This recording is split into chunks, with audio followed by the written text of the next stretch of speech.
తండ్రి, నీకు వందనాలు, స్తుతులు, స్తోత్రాలు చెల్లిస్తున్నాం. ఈ సమయంలో నీ ప్రజలతో మాట్లాడాలి. నాతో మాతో మీరు మాట్లాడి మమ్మల్ని బలపరిచి నీ కృప మా జీవితాల్లో విస్తరింపచేయమని యేసు నామంలో అడిగి వేడుకుంటున్నాం తండ్రి. ఆమేన్. కూడి వచ్చిన ప్రతి ఒక్కరికి మన ప్రభు అయిన యేసుక్రీస్తు తరపున, మా కల్వరి ఫైర్ ఎక్స్ప్లోజన్ తరపున మా హృదయపూర్వక వందనాలు తెలియజేస్తున్నాం. అందరికీ వందనాలు. ఈ దినం మనం భయపడొద్దు అనే విషయం గురించి మాట్లాడుకోబోతున్నాం. చాలాసార్లు క్రైస్తవ జీవితంలో విశ్వాసులు,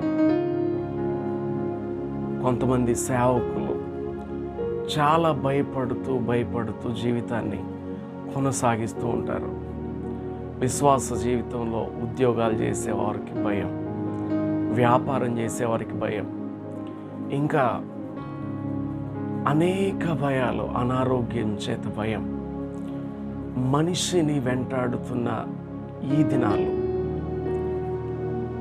ఆశలు లేక అడుగంటిపోయే స్థితిలో భయపడుతూ ప్రతి క్షణం గడుపుతున్న ఈ దినాలలో పరిశుద్ధాత్మదేవుడు మనతో ఒక ప్రత్యేకమైన రీతిలో మాట్లాడాలని ఆశపడుతున్నాడు. మనిషి ప్రతి దానికి భయపడుతూ ఉన్నాడు. చీకటిలో వెళుతూ తాడు కనబడితే తాడుని పాము అనుకొని భయపడుతున్న మనుషులు, అంతేకాకుండా రోడ్డు మీద వెళుతూ టక్కున మిరపకాయలు కనపడితే వాటిని దాటితే అదొక భయం. మనుషులంటే భయం. నేను ఈ సమయంలో చెప్పేది ఏంటంటే, దేవునికి భయపడే వాడు దేనికి భయపడడు. దేవుని భయం ఎవరికైతే ఉండదో దానివల్ల దేవుడికి వచ్చే నష్టం ఏం లేదు. కానీ నీవన్నిటికి భయపడుతూ ఉంటావు. చీకటికి భయపడతావు, విశ్వాసులకు భయపడతావు, సమాజంలో ఉండే ప్రజలకు భయపడతావు. కానీ దేవునికి భయపడే మనిషి దేనికి భయపడడు. కాబట్టి దేవునికి భయపడటం అంటే ఏంటంటే దేవుణ్ణి గౌరవించటం, ప్రేమించటం. అది ఆయన మన నుంచి ఆశిస్తాడు తప్ప ఏదో నేను దేవుణ్ణి మీరు ఇలా ఉండాలి, అలా ఉండాలి, లేకపోతే చస్తారు అని ఆయన అనడం. ఆయన ఎవరంటే స్నేహితుడు. ఆయన ఎవరంటే మనల్ని కుమారులుగా పిలుస్తున్నవాడు. ఒక తండ్రి దగ్గర కుమారుడు ఎంత ఫ్రీగా హ్యాపీగా ఉంటాడో అట్లా ఆయనతో మనం ఉండాలన్న ఆశ ఆయనకి. మనం జస్ట్ ఆయన్ని ప్రేమిస్తే, జస్ట్ ఆయన్ని గౌరవిస్తే ఈ భూమి మీద ఎవరు ఏది ఎంత మాత్రం మనం హాని చేయదు. ఇక మనం వచ్చేసి భయం గురించి మాట్లాడుకుందాం. చాలామంది సేవకులకి భయం ఏమనంటే, నేను ఇక్కడ ఈ స్థలంలో సేవ చేస్తున్నా, నా పక్కనే వేరే సేవకుడు వచ్చి సేవ స్టార్ట్ చేస్తున్నాడు, నాకేమైనా అయిపోతుందేమో, నా సంఘం వెళ్ళిపోతుందేమో అనే ఆలోచనతో భయపడుతూ ఏం చేస్తారంటే ఆ పక్కనున్న సేవకుని కూర్చి చెడ్డగా సంఘానికి చెప్తూ ఉంటారు కొంతమంది. అంటే భయపడి పని చేస్తారు. అవతల మీద సేవకుని మీద ద్వేషం, కక్ష కాదు, కానీ భయపడి. అయితే ఒక దైవజనుడి మాట చెప్తే నేను విన్నా. ఏంటంటే అది, ఆ దైవజనుడు ఒక చోట సేవ చేస్తూ ఉండేవాడు. అన్ఎక్స్పెక్టెడ్గా దేవుడు అతన్ని ఇంకొక చోట ప్రారంభించమని మాట్లాడినప్పుడు ఆ ఊరిలోకి ఈ దైవజనుడు అడుగు పెట్టగానే వేరే సేవకుడు అంటాడట, ఏమోనంటే, నా నోట్లో మట్టి కొట్టడానికి వచ్చావా నువ్వు ఇక్కడికి? దేవుడు ఇక్కడే చూపించాడా? ఇక్కడ మేము లేవా? అంతేకాకుండా అక్కడ తెగ చేసావని ఇక్కడికి వచ్చింది అని ఆ సేవకునితో భయంకరంగా మాట్లాడాడంట. ఆయన కన్నీటితో ఈ సాక్ష్యాన్ని చెప్తే నేను విన్నాను. అయితే దాని అట్లా ఆ సేవకునితో మాట్లాడినప్పుడు ఎవరో కాళ్ళు వెళ్ళిపోయారు. వెళ్ళిపోయిన తర్వాత ఎప్పటి నుంచో ఈ గ్రామంలో సేవ చేస్తున్న సేవకుడు ఏం చేశాడంటే, ఈ కొత్తగా వచ్చిన సేవకుని ద్వారా ఈ ప్రజలు వెళ్ళిపోతారన్న ఆలోచనతో భయపడి ఏం చేశాడంటే, ఆ కొత్తగా వచ్చిన సేవకుని గురించి చెడ్డగా మాట్లాడాడంట. సంఘంలో వాక్యంలో చెడ్డగా చెప్తూ ఉండేవాడంట ప్రతి వారం. అట్లాంటోడు ఇట్లాంటోడు, ఆయన నమ్మొద్దు, అది ఇది అని చెప్తూ ఉంటే ఈ ప్రజలందరూ ఏం చేశారంటే, అసలు విశ్వాసులంతా ఇది నిజమా కాదా ఒకసారి చూద్దామని ఆ కొత్తగా వచ్చిన పాస్టర్ గారి దగ్గరికి వెళ్ళారు. వెళ్తే ఆయన ఆరాధన, ఆయన పాటలు, ఇంకా అంతేకాకుండా ఆయన సాక్ష్యం, ఆయన చెప్పే వాక్యం విని ఆ విశ్వాసులు ఏమనుకున్నారంటే, ఏం వాక్యం చెప్తున్నారు ఈ సేవకులు, కానీ మన పాస్టర్ గారు స్వప్నాతుడు కాబట్టి ఈయన గురించి చెడ్డగా చెప్పారని చెప్పేసి ఆ పాత సేవకుని దగ్గరికి వెళ్లకుండా ఆయన చెప్పిన చెడ్డ మాటలను బట్టి ఈ క్రొత్త సేవకుని నచ్చి సంఘం అంతా ఆయన దగ్గరికి వెళ్ళిపోతూ ఉందట. ఆయన చెప్పిన ఆ సేవకులు చెప్పిన ఆ యొక్క సాక్ష్యం నేను విన్నాను. అయితే తర్వాత కలిసినప్పుడు మంచిగా ఆయన ఎన్ని విమర్శించిన ఈ కొత్తగా వచ్చిన సేవకుడు మాత్రం ఆ సేవకుడు కనపడగానే నమస్కారం చెప్పి, వందనాలు చెప్పి, టీ తాగుదామని ఫ్రెండ్లీగా తీసుకెళ్ళి అట్లా ఆయన మస్సులుకుంటూ ఉండేవాడట. అయితే చాలామందికి భయం ఏంటంటే, నా పక్కన ఆ సేవకుడు వచ్చాడో నా సంఘం ఏమైపోతుందో. నా దైవజనుడు ఒక మాట మాట్లాడేవాడు, ఆయన నా సంఘం పక్కన బెనిహీన్ గారు వచ్చి సంఘం కట్టిన నా బిడ్డలు ఇటు వెళ్ళరని. అంటే ఒకటి మనం గుర్తుపెట్టుకోవాలి. చూద్దాం, యోహాను సువార్త 6వ అధ్యాయం 44వ వచనం, నన్ను పంపిన తండ్రి వానిని ఆకర్షించితేనే గాని ఎవడును నా ఎద్దుకు రాడు. ఒకటి గుర్తుపెట్టుకోవాలి, నీ సంఘానికి ప్రజలు రావాలి అన్న, కొత్తగా ప్రారంభించిన సేవకుని దగ్గరికి ప్రజలు రావాలన్నా తండ్రి ఆత్మ ఆకర్షిస్తేనే ప్రజలు నీ దగ్గరకు వస్తారు. తండ్రి ఆత్మ ఆకర్షిస్తేనే ఆయన దగ్గరికి వెళ్తారు. కానీ భయపడి ఆయన గురించి తప్పుగా మాట్లాడటం వల్ల చాలామందిని పోగొట్టుకున్నాడు. కాబట్టి దేవుని ఆత్మనే ప్రజలను పంపించేది, మనుషులు కాదు.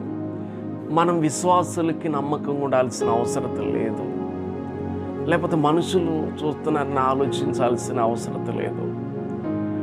నేను ఒక మాట విన్నాను, పరిశుద్ధంగా దేవునికి ఇష్టంగా జీవించేవాడు సహజంగా కనపడతాడు, కానీ నటించేవారట అన్ని కోణాల్లో పర్ఫెక్ట్గా కనపడతారు. పరిశుద్ధంగా నీతి నిజాయితీగా అన్ని విధాల కరెక్ట్గా ఉండేవాళ్ళు వాళ్ళు పెద్దగా ఎక్స్పోజ్ అవ్వరు, కానీ నటించేవాళ్ళు పూర్తిగా సేమ్ టు సేమ్ అట్లా ఉండగలుగుతారు. ఎందుకంటే వాళ్ళ మనస్సుకు తెలుసు నేను నటిస్తున్నానని. అట్లానే వాక్యం వింటున్న మనం తండ్రి ఆత్మ ఆకర్షిస్తేనే నీ దగ్గరకైనా నా దగ్గరకైనా ఎవరి దగ్గరకైనా ప్రజలు వచ్చేది. కాబట్టి మనం దేవునితో కనెక్ట్ అయి ఉంటే దేవుడు కార్యం చేస్తాడు. కాబట్టి చదువుకుందాం.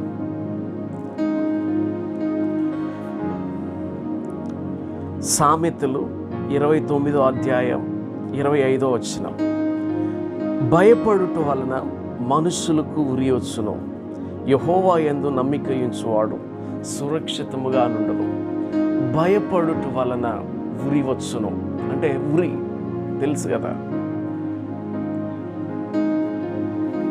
భయపడుట వలన ఊరి వచ్చును అంటే నువ్వు ఏది జరగకూడదని ప్రజలకి చెడ్డది భయపడి అనవసరమైన మాటలు చెప్పావో, భయపడి నువ్వు చేసిన ఆ పనిని బట్టి అది నీకు ఊరిగా మారుతుంది.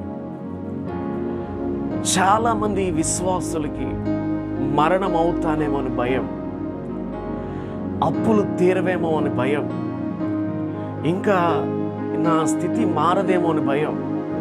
నేను సంవత్సరాలు తరబడి దేవుని దగ్గరికి వెళుతున్నా కానీ ఏమీ జరగట్లేదు, నా పరిస్థితులు మారట్లేదు, దేవుణ్ణి విడిచిపెట్టేద్దామనే భయం. కానీ భయపడుట వలన మనుషునికి ఉరి వచ్చును. ఎందుకంటే భయము అనేది యేసుక్రీస్తు నుంచి రాదు. భయము అనేది ఎక్కడి నుంచి వస్తుందంటే అపవాది నుంచి బలముగా ప్రయోగింపబడే ఒక వెపన్ భయం అనేటిది. చాలామంది మన ఆత్మీయ జీవితంలో మనకంటే పైన ఉన్నవారిని, మనతో సమానంగా ఉన్నవారిని తీసుకోవాలి, కానీ అసలు ప్రార్థన అంటే తెలియని అన్యులతో, ఏమి తెలియని అన్యుల దగ్గరికి వెళ్ళి వాళ్ళనేదో గొప్ప చేసి, నువ్వు వాళ్ళ దగ్గరికి వెళ్ళి వాళ్ళకి దేవుడు గొప్పతనం తెలియదు, వాళ్ళ దగ్గరికి వెళ్ళి బాధపడి దేవుణ్ణి ఇన్సల్ట్ చేసి నువ్వు బాధపడి భయపడుతూ ఇట్లా జీవిస్తూ ఉంటారు. భయపడుట వలన ఉరి వచ్చును అంటే ఏదైతే నువ్వు జరుగుతుందని ఆలోచిస్తావో, ఇది జరిగిద్దేమో అని భయపడతావో, అది అన్ఎక్స్పెక్టెడ్గా కుటుంబాన్ని ఆవరించేస్తూ ఉంటుంది. కాబట్టి మనం భయపడటం దేవుని చిత్తము కాదు. ఒకవేళ నువ్వు పాపంలో పడిపోతున్నా నువ్వు భయపడటం దేవుని చిత్తం కాదు. ఒకవేళ నువ్వు అప్పులలో ఉన్న భయపడటం దేవుని చిత్తం కాదు. ఒక మాటలో చెప్పాలంటే, ఒకవేళ నువ్వు చావు బ్రతుకులలో చివరి క్షణాలలో కొన ఊపిరిలో ఉన్న నువ్వు ధైర్యంగా ఉండాలి, నువ్వు విశ్వాసం కలిగి ఉండాలి. నువ్వు భయపడటం దేవుని చిత్తం కాదు. నువ్వు ఏ స్టేజ్లో ఉన్న అప్పులలో మునిగిపోయినా, కూరుకొనిపోయినా, చాలామంది ఈ అప్పులు నేను తీర్చలేను, నా కుటుంబాన్ని నేను తీసుకువెళ్ళలేను అని భయపడే ఆత్మహత్య. దేవుడిచ్చిన జీవితాన్ని మధ్యలో వదిలేస్తారు. దాని ద్వారా నువ్వు జీవితాంతం నరకంలో ఉండటం తప్ప ఏమీ జరగదు. ఈ భూమి మీద ఉన్నవాళ్ళు కూడా నీ గురించి పెద్దగా ఆలోచించరు. నువ్వు చనిపోయినంత మాత్రాన ఎవరు బాధపడరు అంతగా. ఒక వారం రోజులు బాధపడతారు, లేకపోతే ఒక నెల బాధపడతారు. తర్వాత నీ భార్య అయినా, నీ పిల్లలైనా, లేకపోతే నీ తల్లిదండ్రులు ఎవరు బాధపడరు, ఎవరు తినకుండా ఉండరు నీ కోసం. కానీ ఈ భయం వచ్చిన టైంలో నువ్వు దేవుని మీద ఆధారపడాలి, దేవుని మీద విశ్వాసం ఉంచాలి. అందుకని యెహోవా యందు నమ్మిక ఉంచువాడు సురక్షితముగా నుండును. ఆయన మీద నమ్మకం రావాలంటే ఆయనతో సహవాసం చేయాలి. ఆయన మీద నమ్మకం రావాలి అంటే యేసయ్య గురించి ఆయన వాక్యం వినాలి, ఆయన వాక్యం చదవాలి. దాని ద్వారా మనలో ధైర్యం, విశ్వాసం, బలం అనేది ఉత్పత్తి అవుతూ ఉంటుంది. మనం ఎప్పుడో ఆదివారం ఒకసారి 1 గంట వాక్యం వింటాం, మిగతా వారం అంతా ముసలమ్మ ముచ్చట్లు, కృంగిపోయే మాటలు, నిన్ను నువ్వు తక్కువగా మాట్లాడుకోవటం, నిన్ను నువ్వు శపించుకోవటం, ఇంక ఇంతే నా జీవితం అనుకోవటం. ఇట్లా చేయటాన్ని బట్టి నీ కుటుంబంలో ఎంతగానో పోరాటాన్ని ప్రజెంట్ ఇప్పటికీ అనుభవిస్తున్నావు. మందిరానికి వెళుతున్నావు, వస్తున్నావు, అన్నీ చేస్తున్నావు, కానీ ఎందుకు అది వెంటాడుతుందంటే ఈ భయం అనేది ఒక దురాత్మ. ఇది నువ్వు ఏ స్థితిలో ఉన్నా, సంపూర్ణమైన పరిశుద్ధుడవైనా కాకపోయినా, నువ్వు భయపడటం దేవుని చిత్తం కాదు. పరిశుద్ధపరచబడువారు దేవుని వలన, అంటే ఆయన యందు విశ్వాసం ఉంచటం వలన పరిశుద్ధపరచబడతారు. మనం చూసినట్లయితే యోబు గ్రంథం 1వ అధ్యాయం 5వ వచనంలో రాసి ఉంటుంది. యోబు ఆలోచిస్తూ ఉంటాడు, ఏమనంటే చదువుకుందాం. వారి వారి విందు దినములు పూర్తి కాగా యోబు తన కుమారులు పాపము చేసి తమ హృదయములలో దేవుని దూషించిరేమో అని వారిని పిలువనంపించి వారిని పవిత్రపరిచి అరుణోదయము లేచి వారిలో ఒక్కొక్కరిని నిమిత్తమై దహన బలులు నర్పించుచూ వచ్చెను. యోబు ఆలోచన ఏంటంటే, నా పిల్లలు పాపం చేశారేమో, నా పిల్లలు పడిపోయారేమో, దేవునికి విరోధంగా మాట్లాడారేమో అని ఇట్లానే ఆలోచిస్తూ వీళ్ళ గురించి దహన బలులు అర్పిస్తూ ఉండేవాడు. ఈ విధంగా చేయటాన్ని బట్టి ఈయన ఇట్లా చేస్తూ ఉండగా ఈయన ఏది తలుస్తున్నాడో అదే ఈయన మీదకి వచ్చేసిందట. ఏది ఆలోచిస్తున్నాడో అది ఈయన మీదకి వచ్చింది. కాబట్టి చదువుదాం. యోబు గ్రంథం 3వ అధ్యాయం 25వ వచనం.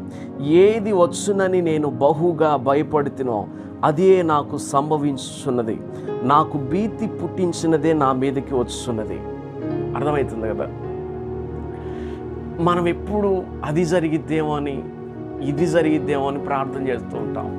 అయ్యా మరణం అవుతానేమో నేను, లేకపోతే అప్పులు తీరవేమో, నా స్థితి ఇంతేనేమో, నేను గొడ్రాలుగా ఉండిపోతానేమో. ఇదే ఆలోచన, ఇదే మాటలు. దానివల్ల వచ్చే ఫలితం ఏంటంటే, మనం ఏది అనుకొనుచున్నామో అదే మనుషుల మీదకి వస్తుంది, అదే మనుషులను ఏలుబడి చేస్తుంది. నేను పాపిని పాపిని పాపిని అనుకుంటూ ఉంటే నువ్వు పాపిగా మారిపోతావు. నా జీవితంలో శాపం ఉంది, శాపం ఉంది, శాపం ఉందని నువ్వు అనుకుంటా ఉంటే శాపం నీ మీద పనిచేస్తుంది. నా జీవితంలో అపవాది ఉంది, అపవాది ఉంది, అపవాది ఉంది అనుకుంటే అపవాది ఖచ్చితంగా నీ జీవితంలో పనిచేస్తుంది. కానీ వీటన్నిటికి వ్యతిరేకంగా నేను ఒక మాట మాట్లాడుతున్నాను. దేవుని సేవకునిగా క్రీస్తు నందున్న వారికి ఏ శిక్షా విధి లేదు. ఎవడైనను క్రీస్తు యేసు నందున్న ఎడల వాడు నూతన సృష్టి. భయము నీకు సంబంధించింది కాదు, శాపము నీకు సంబంధించింది కాదు, పాపము నీకు సంబంధించింది కాదు. కాబట్టి వాక్యం వింటున్న మనం ధైర్యం తెచ్చుకోవాలి. ద్వితీయోపదేశ కాండం 20వ అధ్యాయం 8వ వచనం. నాయకులు జనులతో ఎవడు భయపడి మెత్తని గుండె గలవాడగునో వాడు అధైర్యపడిన రీతిగా తన సహోదరుల గుండెలు అధైర్యపరచుకున్నట్లు తన ఇంటికి తిరిగి వెళ్ళవచ్చునని చెప్పవలెను. ఈ మాట ఇక్కడ ఎందుకు రాస్తున్నారంటే, వాళ్ళు యుద్ధానికి వెళ్ళేటప్పుడు ఒకళ్ళు ధైర్యం లేని వాళ్ళు ఉంటే మిగతా వాళ్ళందరి ధైర్యం, పక్కనున్న వాళ్ళ ధైర్యం అంతా చెడిపోతుంది. దాన్ని బట్టి ఒక్కళ్ళని బట్టి వేల మంది యుద్ధం చేసేవాళ్ళు యుద్ధంలో సన్నగిల్లిపోతారు. కాబట్టి ఆ ధైర్యం లేని మెత్తని గుండె కలిగిన వారిని ఇంటికి పంపించేయండి అంటాడు. దైవజనుడు మాట చెప్తూ ఉండేవాడు. ఒక తేనెటీగ చచ్చిపోయి పడిపోయిందంట. ఆ చనిపోయిన తేనెటీగ దగ్గరికి వచ్చిన ప్రతి తేనెటీగ చచ్చిపోతూ ఉందట. ఈగ కూడా చనిపోయిన ఈగ దగ్గరకు వచ్చి చాలా ఈగలు చనిపోయినాయంట. అంటే మెత్తని హృదయం గలవారు, అంటే భయపడే వారుతో ఎవరుంటారో వారు అట్లా మారిపోతారు. వాళ్ళల్లో కూడా ఆ భయం అనే ఆత్మ ఎంటర్ అయిపోతూ ఉంటుంది. కాబట్టి మనం కూడా ఎప్పుడు చూడు భయపడే వాళ్ళతో సహవాసం చేస్తూ ఉంటారు. ఎప్పుడు మాట్లాడిన భయపడే వాళ్ళతో. ఎందుకు అట్లాంటి వాళ్ళతో? వాళ్ళు ఎట్లా ఉన్నారు, నువ్వు అట్లా అయిపోతావు, నీ ఆత్మ ఇదైపోతుంది. అందుకనే మండే వారితో నువ్వు ఉంటే మండుతావు.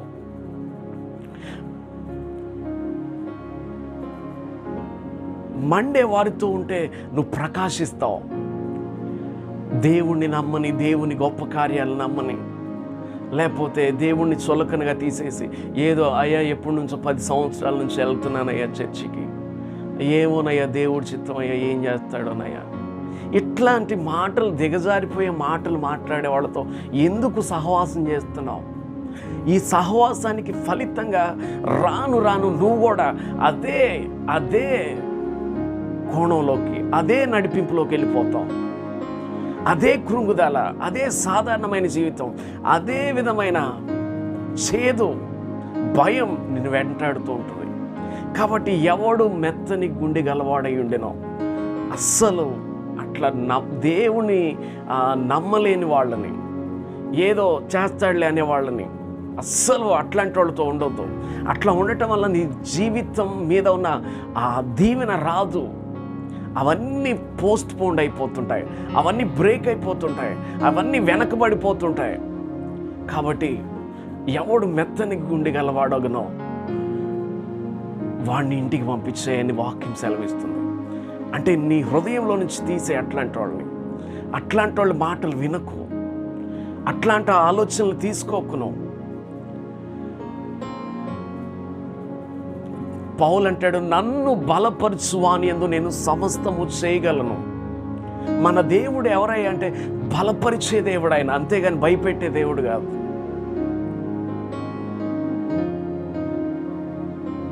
మన దేవుడు ఎవరంటే మనల్ని ప్రతి దినము నువ్వు పాపంలో ఉన్నా, లేకపోతే పడిపోయి ఉన్న, ప్రార్థన చేయకపోయినా, వాక్యం చదవకపోయినా, నిన్ను ఏదొక రకంగా ఆయన ప్రేమ ద్వారా బ్రతిమిలాడుకుంటూ నిన్ను మరలా ఆయనకులాగా మారుస్తాడు. ఇప్పుడు వరకు మనం చూసింది భయపడటం వలన వచ్చే నష్టాలు. ఇప్పుడు చూద్దాం ఎందుకు మనం భయపడకూడదు, మాట్లాడుకుందాం. కీర్తన 139 అధ్యాయం 16 వచనం, నేను పిండమునై ఉండగానే నీ కన్నులు నన్ను చూచెను, నియమింపబడిన దినములలో ఒక్కటైనను కాకమునుపే నా దినములన్నీ నీ గ్రంథములో లిఖితములాయను. కీర్తనాకారుడి మాట రాస్తున్నాడు. మనం పిండమునై ఉండగానే ఆయన కన్నులు మనల్ని చూశాయి.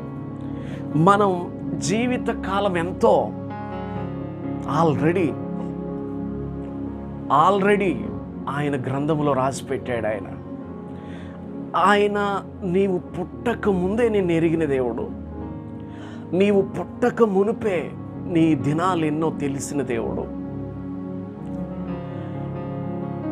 నీవు పిండోత్పత్తి అయి ఉండగానే, జగత్ పునాది వేయబడక మునుపే ఆయన నీ పట్ల ఒక ప్రణాళిక కలిగిన దేవుడు. నీవు పిండమై ఉండగానే ఆయన నీకు సిద్ధపరిచాడు.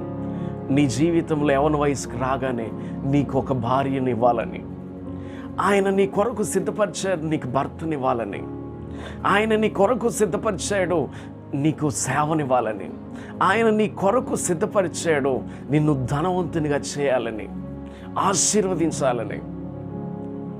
ఈ లోకంలో ఉన్న మనుషులు ఎన్నో ప్రయాసలు పడి ధనవంతులు అవుతున్నారు, కానీ వాళ్ళకి క్షేమం లేదు. కానీ ఆయన వాక్యం ఏంటంటే, వెండి నాది, బంగారం నాది, నీవు ఆయన వెంటబడితే అవి నీ వెంటబడతాయి. యోబు గ్రంథం 37 అధ్యాయం 7 వచనం, మనుషులందరూ ఆయన సృష్టి కార్యమును తెలుసుకున్నట్లు ప్రతి మనుషుని చేతిని బిగించి ఆయన ముద్ర వేసి ఉన్నాడు. ఆయనట మనుషులందరూ ఈ సృష్టి యొక్క కార్యం తెలుసుకోవటానికి, మనుషులందరికీ తెలియటానికి ఆయన ఏం చేశాడంటే మన చేతులను బిగించి మనకు ముద్రలు వేశాడు. ఈ భూమి మీద కోట్లాది ప్రజలు జన్మిస్తూ ఉన్నారు, కోట్లాది ప్రజలు మరణిస్తూ ఉన్నారు. ఇప్పుడు ప్రస్తుతం కోట్లాది ప్రజలు బ్రతుకుతూ ఉన్నారు.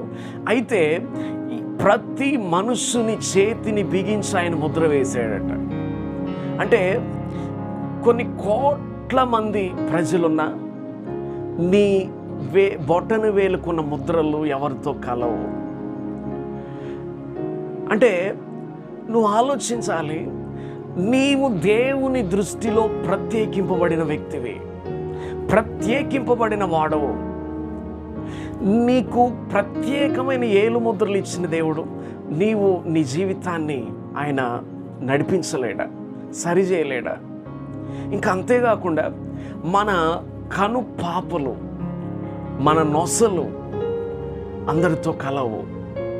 మనం ఆధార్ కార్డు ఇచ్చేటప్పుడు ఎందుకు ఆ కళ్ళని స్కాన్ చేస్తారంటే అవి ఇన్ని కోట్ల ప్రజలలో కలవు.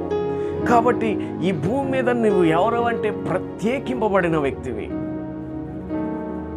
దేవుడు నిన్ను ప్రత్యేకించుకున్నాడు, కానీ ఆ ప్రత్యేకించాడనే విషయం నీకు తెలియదు.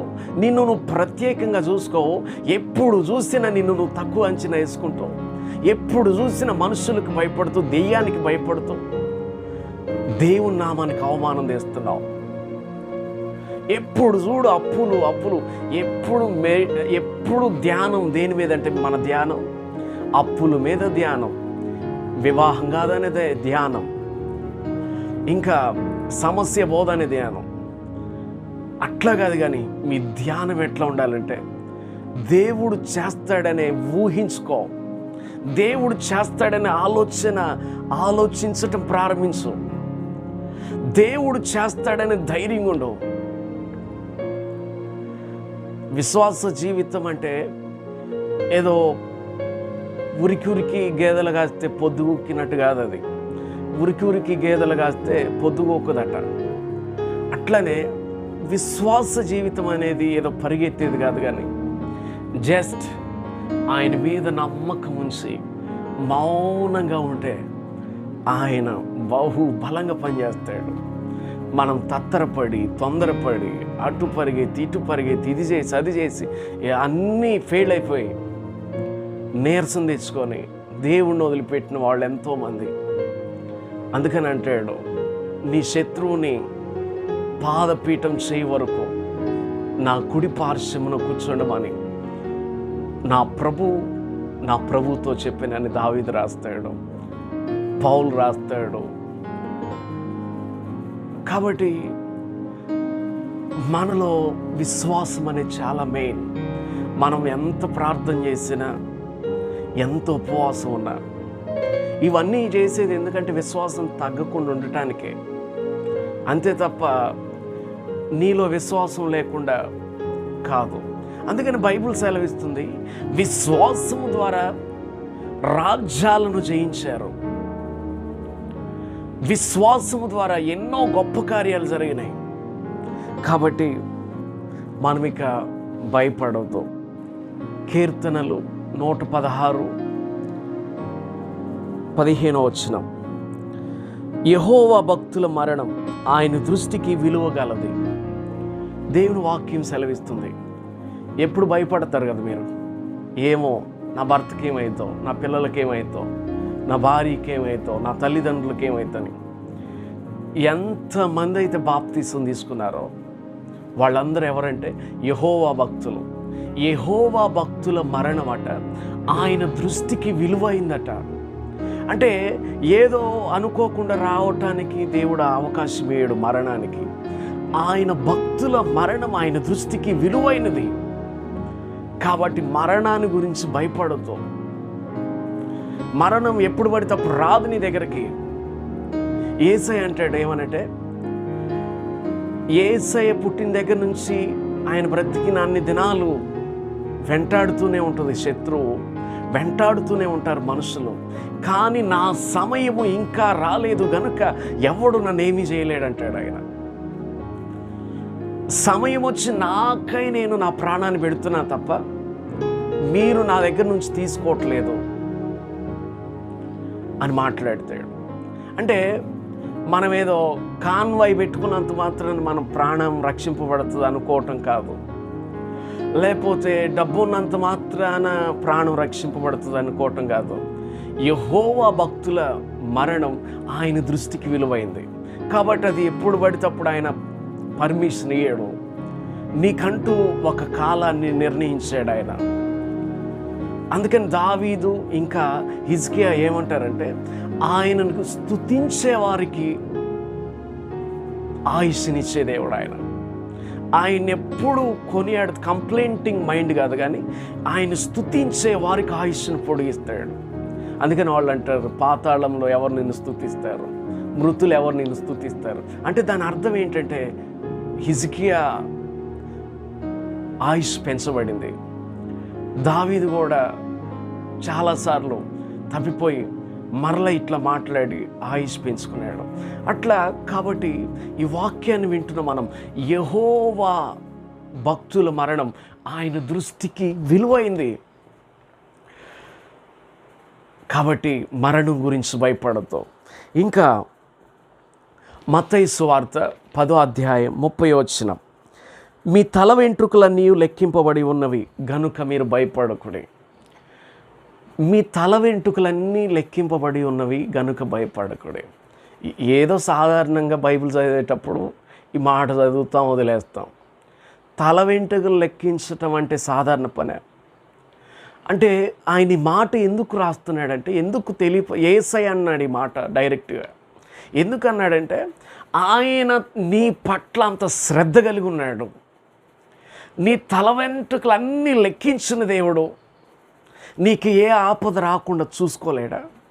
నీ కొరత తీర్చలేడా? నిన్ను ఉన్నత స్థితికి తీసుకురాలేడా? నిన్ను పరిశుద్ధునిగా మార్చలేడా? నిన్ను పరలోకం తీసుకువెళ్ళలేడా? ఆయన తల వెంట్రుకలన్నీ లెక్కించిన దేవుడు.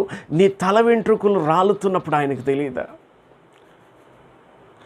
తల వెంట్రుకలు అని ఎందుకు రాశాడంటే, ఆఫ్టర్ ఆల్ అదే అంత ప్రాముఖ్యంగా ఆయన తీసుకున్నప్పుడు నీ జీవితాన్ని ఆయన జోక్యం చేసుకోలేడా? కాబట్టి ఆయన ఖచ్చితంగా నీ జీవితంలో కార్యం చేసేదేవాడు. ఇంకా చదువుకుందాం. రోమాపత్రిక 8వ అధ్యాయం 15వ వచనం, ఏలయనగా మరలా భయపడుటకు మీరు దాస్యపు ఆత్మను పొందలేదు కానీ దత్తపుత్ర ఆత్మను పొందితిరి అంటాడు. అదే ఏమంటాడంటే, ఏలయనగా మరలా భయపడుటకు ఎందుకు మాట చెప్తున్నా అంటే, బాప్తీసం తీసుకోకముందు భయపడ్డావు, బాప్తీసం తీసుకున్నాక భయపడుతున్నావు. బాప్తీసం తీసుకోక మునుపు నీవు సాధారణ వ్యక్తివి, బాప్తీసం తీసుకోక ముందు నువ్వు శాపగ్రస్తుడు అయి ఉండొచ్చు. బాప్తీసం తీసుకోక మునుపు దాస్యపు ఆత్మ మనల్ని ఏలుబడి చేస్తూ ఉంది. కానీ వాక్యం సెలవిస్తుంది, సత్యము మిమ్మల్ని స్వతంత్రులుగా చేయను. స్వాతంత్ర్యం. ఈ సత్యం ఎవరంటే యేసు క్రీస్తునే సత్యం. ఆయన సువార్త సత్యం, ఆయన మాట్లాడిన మాటలు సత్యం. కాబట్టి యేసయ్య ఆత్మ మనకిచ్చాడు. దత్తపుత్ర ఆత్మను కలిగి అబ్బా తండ్రి అని మొరపెడుతున్నాం. కాబట్టి మనం మరలా భయపడకు, మనకు దాస్యపు ఆత్మ నేయలేదు, కానీ దత్తపుత్రుని ఆత్మ ఇచ్చాడు. అంటే మనల్ని ఆయన కుమారులుగా చేసుకున్నాడు. కుమారుని ఆత్మ మనకిచ్చాడు. కాబట్టి దత్తపుత్రత్వం కలిగి ఉన్నాం. దత్తతు అంటాం మనం. కాబట్టి ఆయన దత్తపుత్రుని ఆత్మ మనకిచ్చాడు. పుత్రుడు అంటే కుమారుడు, దత్తతు అంటే కుమారుడిగా తీసుకోవటానికి ఇష్టపడటం. అంటే కుమారుని ఆత్మ మనకిచ్చాడు. ఆయన మనల్ని కుమారులుగా చేసుకున్నాడు. కాబట్టి మనము ఏ కోశాన ఏ కోణంలో భయపడటం దేవుని చిత్తం కాదు. కాబట్టి ఈ క్షణం వరకు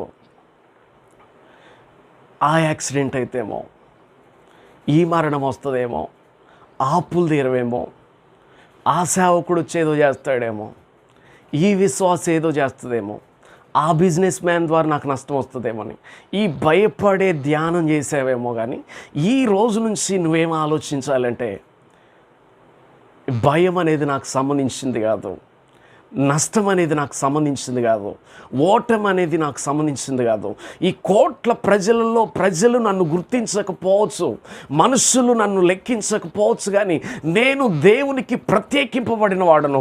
కనుకనే నా యొక్క కనుపాపలు ప్రత్యేకంగా సృష్టించాడు, నా వేలి ముద్రలు ప్రత్యేకంగా సృష్టించాడు, నా తల వెంట్రుకలను లెక్కించాడు. కాబట్టి మనుషులు వైపు చూసి నేను భయపడదు, కానీ దేవుని వైపు చూసి విశ్వాసమునకు కర్తయు దానిని కొనసాగించువాడైన యేసు వైపు చూచు నేను ఆ పరలోకానికి సిద్ధపడాలి, నా ఎదుటున్న పోరాటం నుంచి విడిపించబడాలని దేవుని పేరట దేవుడు ఇస్తున్న ఈ ప్రత్యక్షతను మనం బలంగా మన హృదయాలలోకి తీసుకుందాం. ఇది కానీ నాకే నువ్వు నమ్ము చాలు. నమ్మి ఈ ప్రకారంగా నువ్వు ప్రారంభించు. గొప్ప కార్యాన్ని దేవుడు నీ జీవితంలో చేయబోతున్నాడు. ఈ వాక్యము 30 60 100 ఫలించునుగాక. అందరు కళ్ళు మూసుకుందాం, ప్రార్థన చేసుకుందాం. తండ్రి, నీకు వందనాలు, స్తోత్రాలు. భయపడటం వలన మనసు నీకు ఉరి వచ్చునని మాతో మాట్లాడి మమ్మల్ని భయంలో నుంచి విడిపించినందుకు వందనాలు. ఇది మొదలుకొని నీ రాకడ పర్యంతరం ఈ వాక్యం ద్వారా నీ ప్రజలు ధైర్యము కలిగి విశ్వాసము కలిగి ముందుకు నడిచే కృప కలుగునుగాకని ప్రార్థిస్తున్నాం. ఎంతమంది అయితే నీ మీద నమ్మిక ఉంచుతున్నారో ఈ క్షణం వారి జీవితాలలో నీ కార్యములను ప్రకటిస్తున్నాం. నీ కార్యము జరిగించి మీరు మహిమ పొందండి. నీ ప్రజలను నీ రాకడకై సిద్ధపరచమని యేసు నామములో అడిగి వేడుకుంటున్నాం తండ్రి. ఆమెన్. అందరికీ వందనాలు.